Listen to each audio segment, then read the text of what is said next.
Oh, I didn't know it could be so astonishingly marvellous. Oh, I did. I knew you'd be wonderful. You are wonderful. No, I'm not. Yes, I must admit I am. Quite right, too. This is going to make me insufferably conceited. Oh, no. You're perfect. See what I mean? Oh, Davy. I hope I have a baby right away. I mean, as soon as I can. Is that all right? Of course it is. Do you want one very much, then? Not just for me. Almost more for you. I mean, you've seen so much death and suffering. Be like something to put against all that. Does that seem silly? No. War memorial. The only kind that makes any sense. I'm starving. That's the one I favour, Mr. Carter. Ah, yes. Yes, that's very dignified. But you don't like the one with the angel. Now, that's very artistic, I say. Not that I go in for that sort of thing very much myself. No, do I. I don't want anything that people can call vulgar and showy. I know that's what they'll expect of me, but it's not what they're going to get. I want something simple. As you say, dignified. And with this one, you can see where the money's gone.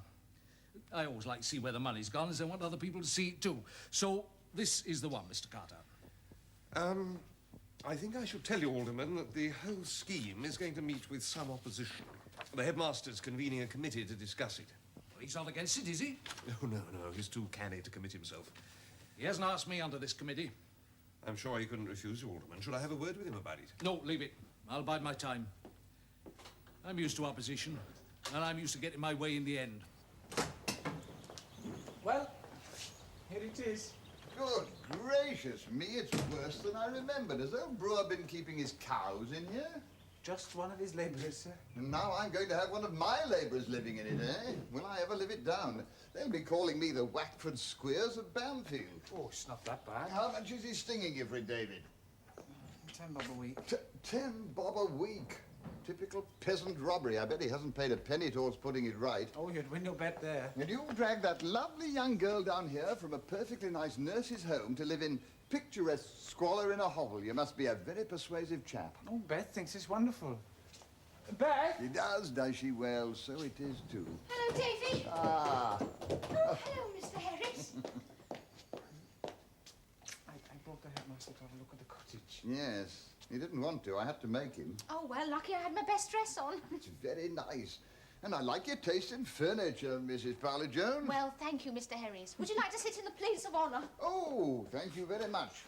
Beth, you can't put him there. I'm fine here. Would you care for a glass of wine, Mr. Harris? There is nothing I'd like better, Mrs. Powler-Jones. We haven't got any wine. Oh, yes, we have. Found some in a cupboard. Elderberry. Old Brewer must have forgotten about it. It's all right, David. She's got me well worked out. Oh, something I wanted to ask you. I've got a boring little chore for you.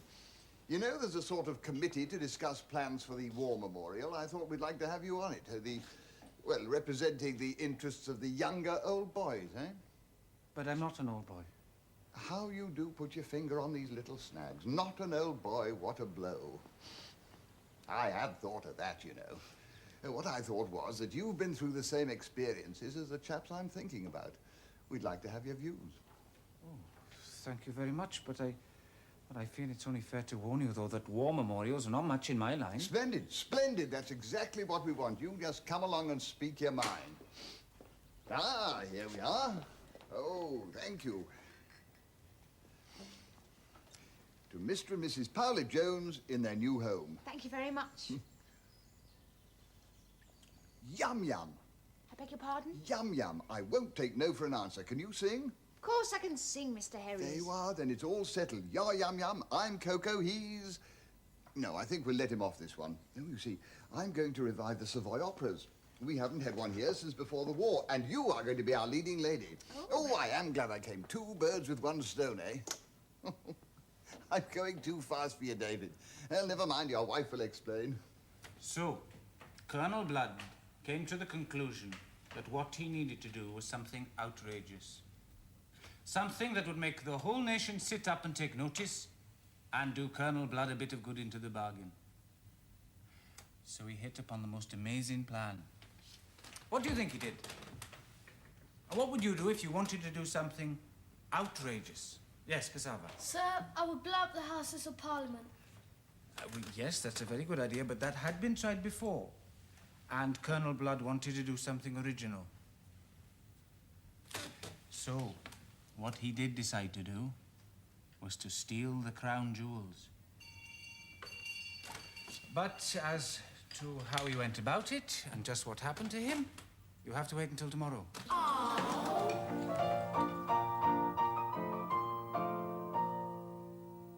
Splendid, splendid. Of course, you've got to remember you'll feel much more like little Japanese girls when you've got your costumes on, won't you, eh? Right, go on, off you go. Now, my dear, could we just have the end of your solo once more, just from Pray Make No Mistake? Ah, pray make no mistake, we are not shy. We're very wide awake, the moon and I. Ah, pray make no mistake, we are not shy.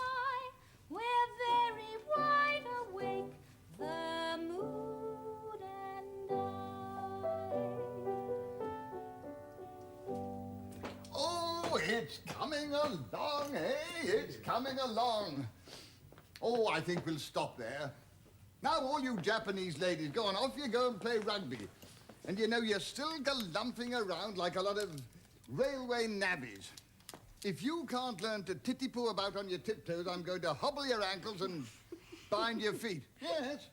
Go on, you've been warned. Off you go. I saw Dr. Willoughby today. I am. What? Pregnant, silly? Well, isn't it marvellous? Oh. Yes. Oh.